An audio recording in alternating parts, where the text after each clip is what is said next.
आज हमारा ये बहुत शुभ अवसर है हम सबके लिए और खुशी का दिन भी है।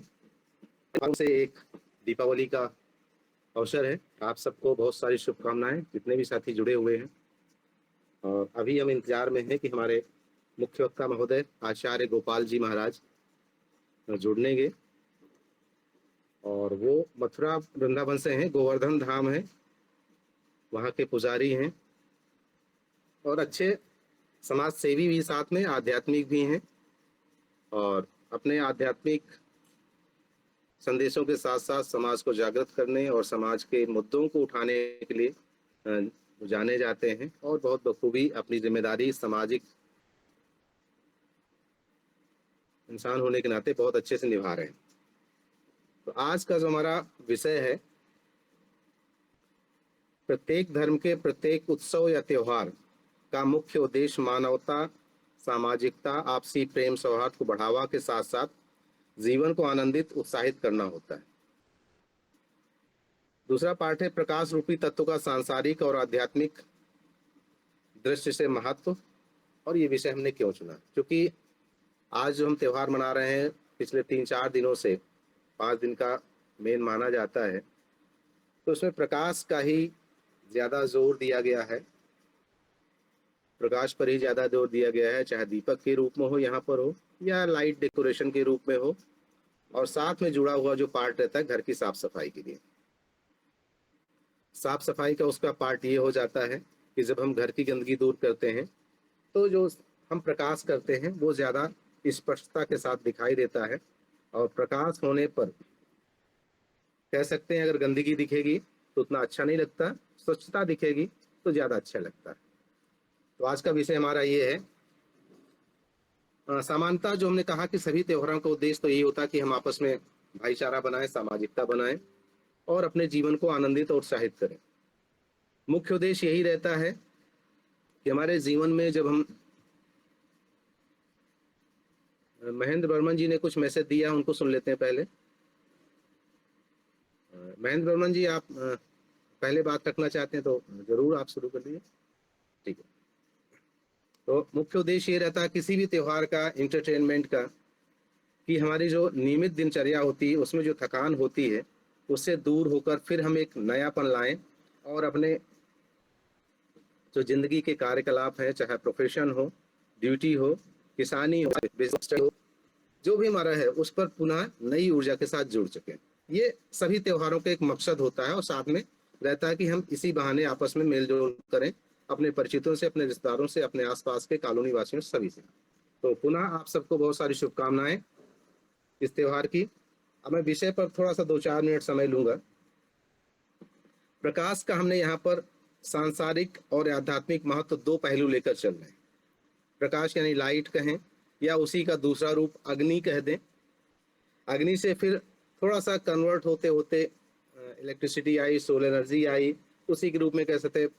प्रकाश के ही रूप में थोड़ा सा मिलता जुलता बैटरी आ गई, केरोसिन आई, एलपीजी आई, सीएनजी आई। इस प्रकार हम थोड़ा सा डिस्कस करना चाहेंगे। अब बात आती है कि प्रकाश को हम इतना क्यों महत्व देना चाहते हैं आज के डिस्कशन में, या हमारे जीवन में, लाइफ में क्यों इतना महत्व है। अगर हम कहें तो किसी भी जीव की या वनस्पति की उत्पत्ति ही में प्रकाश का भी बहुत महत्वपूर्ण रोल है।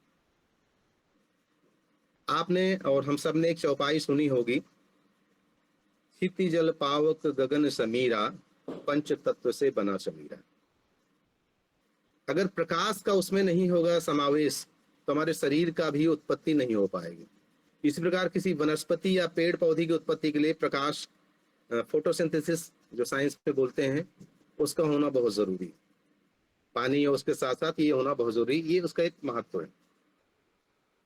अब आते हैं कि प्रकाश को हमने बोलो सभी धर्मों में प्रकाश को महत्व दिया। इसके आगे एक चैप्टर चलते हैं। हम 4-5 धर्मों को यहाँ समानता जानते हैं। हिंदू कहें या सनातन धर्म कहें, मुस्लिम कहें, सिख कहें, ईसाई कहें, बौद्ध कहें। तो शॉर्ट में हम पहले जाएंगे बौद्ध धर्म में। तो इसका विश्लेषण या व्याख्या नहीं करेंगे, उसके महत्व धर्म में आ गया। ईसाई धर्म में पूजा का तरीका है कैंडल जलाना, ये सब जानते हैं। इसी प्रकार मुस्लिम धर्म में तो डायरेक्ट लाइट नहीं जलाई जाती, लेकिन धुनी कहें या जो भी किया जाता है उसमें अग्नि की जरूरत पड़ती है, प्रकाश की जरूरत पड़ती है। प्रकाश को मैं यहाँ अग्नि और प्रकाश को पर्यायवाची समझकर चल रहा हूँ आगे।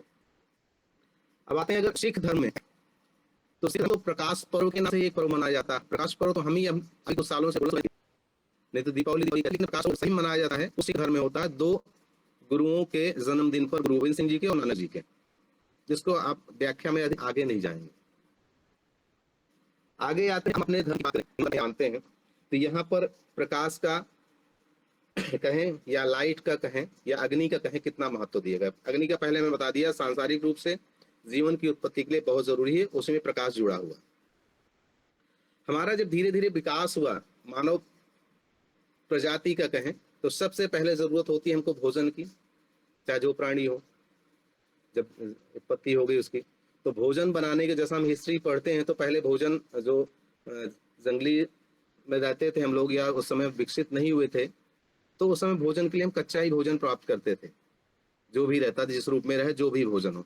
फिर धीरे धीरे कहीं बोलते हैं आपस में पत्थर टकराई तो थोड़ा चिंगारी उठी, तो एक प्रकाश या लाइट या अग्नि की खोज की गई, उसके साथ साथ चलता गया। अब उसके बाद हुआ क्या कि ठीक है, उस अग्नि को हमने फिर खाना पकाने के रूप में, अपने जीवन के रूप में आगे माना। ये इसका एक महत्व अग्नि का। अब उसका और प्रकाश का अपने जीवन में, तो पूजा के लिए तो सबसे पहले हम दीपक का करते हैं, अपने यहाँ भी करते हैं, उपयोग करते हैं। बल्कि ध्यान और आध्यात्म के लिए बोलते हैं कि दीपक जलाइए और ध्यान कीजिए। दीपक में कौन सा तेल रखना है, क्या करना है, वो अलग इशू है। खुशबूदार रखना है, कैसा रखना है, वो अलग, उस पर नहीं जाएंगे। इसी में है तमसो मां ज्योतिर्गमय, यानी अंधकार से प्रकाश की ओर चलें। फिर हम सांसारिक के साथ साथ फिर आध्यात्म को जोड़ूंगा, मैं कोशिश करूंगा जोड़ने की। ये वो सांसारिक रूप में भी, जैसा भी हमारे कमलेश जी ने एक गीत सुनाया, तो ज्ञान की गंगा बहाते चलो, ऐसे गाने हैं। और साथ में है जलाओ दिए पर रहे ध्यान इतना, अंधेरा धरा पर कहीं रह न जाए। 2 कंपेरिजन, दीप से दीप जलाते चलो, ज्ञान की ज्योति चलो, और जलाओ दिए पर रहे। एक में है कि मटने का इनडायरेक्ट, और दूसरे में कहा गया कि दीपक जो हम सांसारिक रूप में जाते हैं उसमें अशुद्ध कोई भी होना नहीं, प्रकाश से शुद्ध। मैं क्या करूं, गोपाल जी का फोन आ रहा, उठा लूं क्या? क्या लगा लीजिएगा। जब आता है कि कोई चीज कितना पवित्र है, तो उसमें भी देखेंगे। अगर हम बात करें थोड़ा सा मेटेरियलिस्टिक होकर, तो सोना को बोलते हैं, अगर सोना खरा उतर जाए अग्नि में तो बोलते हैं खरा है। तो उसी प्रकार आता है। सुनील जी आप थोड़ा सा उनको लगा लीजिए फोन, क्या बोलते हैं, गोपाल जी को, उन्हीं का फोन आ रहा है। सुनील जी आप सुन पा रहे हैं? गोपाल जी को फोन लगा लीजिए। आप बोल रहे हैं कुछ, लेकिन लगता है आवाज नहीं आ रही। तो अग्नि परीक्षा भी, अगर उसको कहें, अग्नि परीक्षा में जब एक प्रकरण आता है सीता जी के बारे में, तो अग्नि परीक्षण भी सीता जी का किया गया। नहीं, पवित्रता के लिए ये भी कहा गया कि आप आत्मिक रूप से पवित्र हैं कि नहीं, वो भी अग्नि परीक्षा के एक माध्यम हुआ।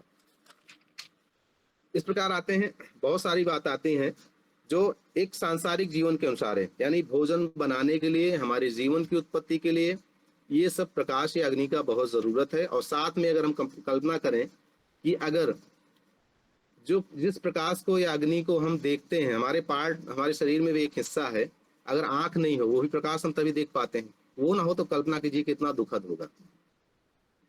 तो इसलिए प्रकाश का महत्व है हमारे यहाँ। और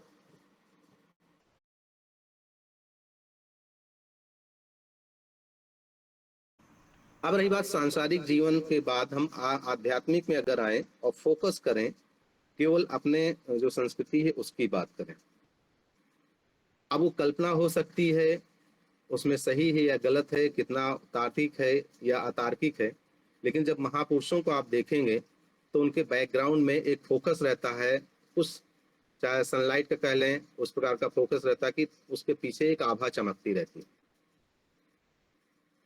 आखिर तो उसके पीछे यही लॉजिक है कि हमारा जो ज्ञान हो, काम हो या कर्तव्य हो, उस प्रकार चमके जिससे सबको लाइट मिले, जिससे सबको भला हो। लाइट का मतलब यहाँ पर भला हो, उसका उत्थान हो, चाहे समाज हो, व्यक्ति हो, चाहे जो, हमारे काम ऐसे होने चाहिए। अब उसके दूसरे पहलू पर अगर हम आते हैं, तो बोलते हैं ज्ञान की चक्षु खुल जाना, शिव जी की तीसरी नेत्र खुलना, ये भी बहुत कमाल की बात है। फिर अगर हम और परंपरा में जाते हैं, आध्यात्म में जाते हैं, योगा में जाते हैं, तो जैसा एक संस्कृति में कहा जाता है 7 कुंडलियां हमारी हैं, तो कुंडलियों को जब हम सांकेतिक रूप से दिखाते हैं किसी भी बॉडी में, तो उनमें भी लाइट जलती हुई दिखाते हैं। तो ये प्रकाश का बहुत सारा महत्व है। अब आते हैं इसके बाद इसके दूसरे रूप पर कि आखिर हम कितना जलाएं दीपक और क्यों जलाएं। आध्यात्मिक जो बताया कि सांसारिक रूप से लाइट का बहुत महत्व है, अग्नि का बहुत महत्व है, उसके बिना हमारी उत्पत्ति और साथ में जीवन निर्वाह बहुत मुश्किल है। ऐसे ही अगर हम ज्ञान का दीपक नहीं जलाएंगे, अच्छे कर्म, ये पर कैसे जलेगा? प्रेम से जुड़ेगा और आपसी प्रेम भाव से जुड़ेगा, दूसरे के सहयोग से जुड़ेगा, एक दूसरे को सहायता करके जुड़ेगा। जहां जरूरत है वहां हाथ लगाकर जरूरत है, जहां फाइनेंशियली जरूरत है फाइनेंस से करना, जहां ज्ञान का या सपोर्ट की जरूरत है मेंटली या मोटिवेशन की, वहां मोटिवेशन करना पड़ेगा। ये सब हमें तरीके हैं। तो हम आज इस त्योहार पर इसलिए इस सब्जेक्ट को चुने हैं और थोड़ा सा ले लें कि आप सबने भी अपने घर में दीपक जलाया होगा और यही सोचकर कि मेरे घर में प्रकाश रहे, कम से कम एक दिन तो रहे चारों तरफ। तो वैसे ही हमें जो है जिंदगी में भी प्रकाश लाना है अपने कर्मों से। हम भी गए अपने जो हमारे मान लीजिए आराध्य हैं, निषाद जी का मंदिर था, वहां भी दीपक जलाए। उसके बाद फिर एक जो बहुत अच्छी घटना कहें, अपने अपने ढंग से देखा जा सकता है, लेकिन मैं उसको पहले एक चीज कहूँ, अति सर्वत्र वर्जित वाली बात है। कहीं कहीं पर बहुत ज्यादा दीपक जलाए गए, वो शायद उतने तेल का या उतने दीपक का या उसका उपयोग कहीं उस घर के लिए किया जा सकता है जहाँ उसको ज्यादा थी। तो मैं पुनः आप सबको बधाइयां देता हूँ आज आप सभी को आपस में, और आपकी शुभकामनाएं भी मैं बिना बोले हुए स्वीकार करता हूँ।